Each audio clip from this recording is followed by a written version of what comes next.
You know, tax season, for most people, it's just a headache. But for millions of undocumented families, it is a source of genuine, real fear. Well, today, we're going to flip that script. In this explainer, we'll show you exactly how to turn tax filing from something used against you into your single most powerful financial shield. Let's just start with a really jarring idea. You're paying for roads, you're paying for schools. You're contributing to a system that benefits people who might not even know you exist.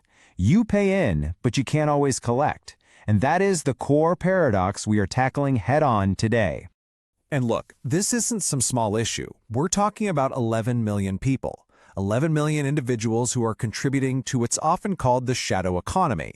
The system, it seems, definitely wants the money, but it often prefers not to know the name that's attached to it.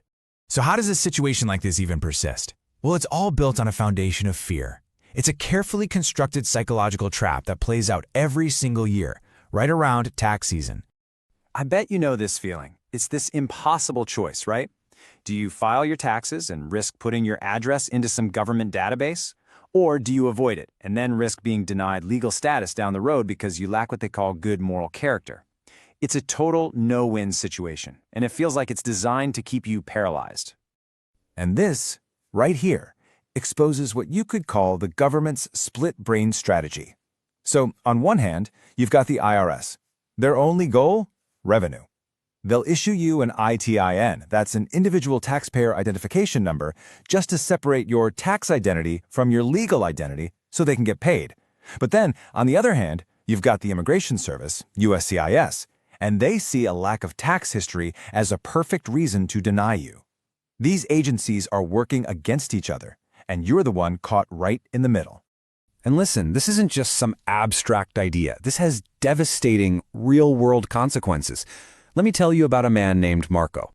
For 10 years, a full decade, Marco worked hard, but he lived completely in the financial shadows. He was paid in cash, under the table, and to protect himself, he never filed a single tax return. He was, for all intents and purposes, a financial ghost. And then it happened. The big moment he'd been waiting for. A chance to finally adjust his legal status.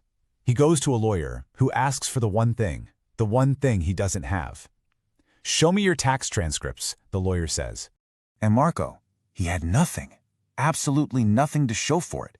10 years of work, of paying rent, of building a life, and not a single official piece of paper to prove any of it.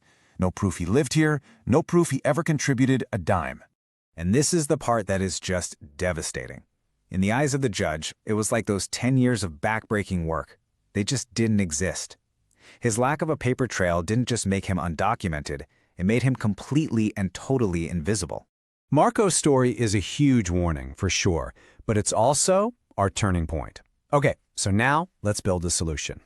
Let's talk about the 5-step framework for your financial shield, your shadow playbook.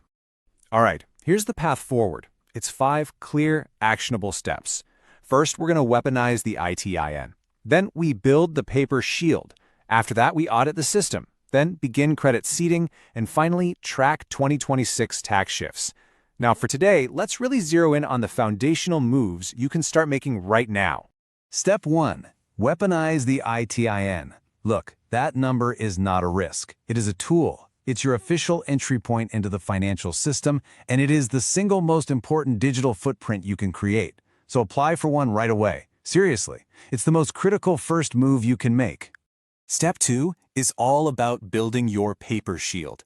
And what this means is filing taxes every single year, without fail, even if you owe $0. Think of it this way. A tax return isn't just a bill. It is an official government-stamped receipt that proves you existed, you worked, and you were here on a specific date. It's undeniable proof. Next up is credit seeding, and this is basically your backdoor into the banking system. You know, the big traditional banks, they'll probably ignore you without a social security number. But credit unions, they're the key. They're often your best entry point. You can literally walk into many credit unions with your ITIN and your tax returns and open an account. And this is the crucial first step to building a credit history, which is absolutely essential for things like renting an apartment or, one day, buying a home. So you see this whole strategy, it's about so much more than just taxes. It is about methodically and deliberately building your American record. I really want you to remember this. Every single tax return you file is another brick in a wall of proof. It's a permanent, legal record of your life and your contributions here, and it's a history that nobody, no politician, can just erase. So what's the bottom line here? It's that you are not a victim in this system. By filing, you are seizing control. You aren't just paying taxes, you are documenting your value, you are proving your commitment, you are buying your seat at the table. Okay, so now you've got the blueprint for your financial shield, but that is only half the battle. A lot of people think that without a social security number, you don't have a credit report. Well, that's just not true. A ghost score is being built for you, and it could be the very thing keeping you from owning a home. So the question is, what is that score and how do you control it? We'll tackle that in our next